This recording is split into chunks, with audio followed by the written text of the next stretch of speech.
जोपर्यंत देव चित्तात येत नाही तोपर्यंत ही मंडळी जात नाहीत महाराज.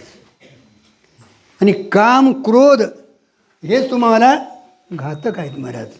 काम म्हणजे इच्छा, कामना ही दोन्हीकडं महाराज घातक ठरते. कामना पूर्ण झाली की आकाशातूनच फिरतंय महाराज. आणि मग ते पांडुरंगाच्या कृपेने म्हणता येईल काय का. हां मग त्याच्या बाकीच्याच व्हाय नको.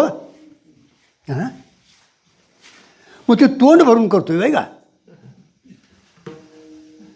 हे प्रारब्धाचा भोग आहे महाराज, लक्षात ठेवायचं. कामना एकदा पूर्ण झाली महाराज की मग ती तिकडं सरकत जाते. या कणानं गावलं दुसरं कुठतरी आहे बघते की नाही. हां आणि ते मुहात पडतं महाराज. काय होतं, मुहात पडतं महाराज.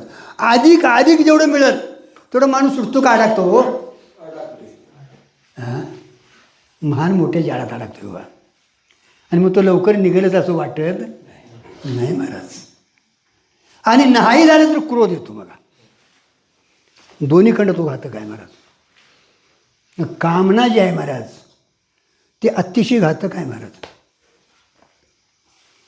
काम नाही झालो पाहिजे रिकामा.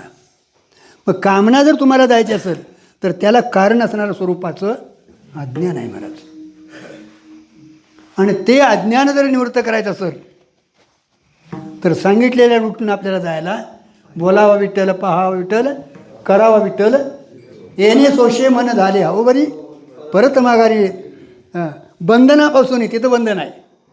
उकलल्या आत्मानात्म विचार झाला ना की महाराज अनात्म्याचा त्याग होतो आणि आत्म्याचं ग्रहण करा म्हणायची काही गरज नाही महाराज. रज्जूवरचा सर्प नाहीचा झाला की रज्जू आहेच महाराज. रज्जूला काय कुठनं आणायची गरज नाही महाराज.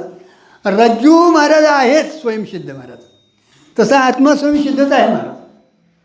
फक्त या कामनानं त्याला प्रतिबंध केले महाराज. मग काय करायला पाहिजे महाराज. तुका म्हणे देह भरीला विठ्ठले, चित्ताचा देव विठ्ठल व्हावा महाराज. चित्ताचा देव विठ्ठल व्हावा महाराज. कारण का सगळा तुमचा आमचा परमार्थ जो आहे तो अंतकरणाचा आहे महाराज. बाह्यांगाचा परमार्थ नाही महाराज. आता आमचं झालं सगळं निराळ झाला होय ना. काय धोतर पाहिजे, त्याच काठाचं महाराज उपरण पाहिजे, त्याच याचा फेटा पाहिजे. आणि मग महाराजाला वाजवीत आणायला लागतोय आणि फुलं टाकून. काय काय स्वांग असून दे, चांगला असावं महाराज. गणवेश असावं महाराज.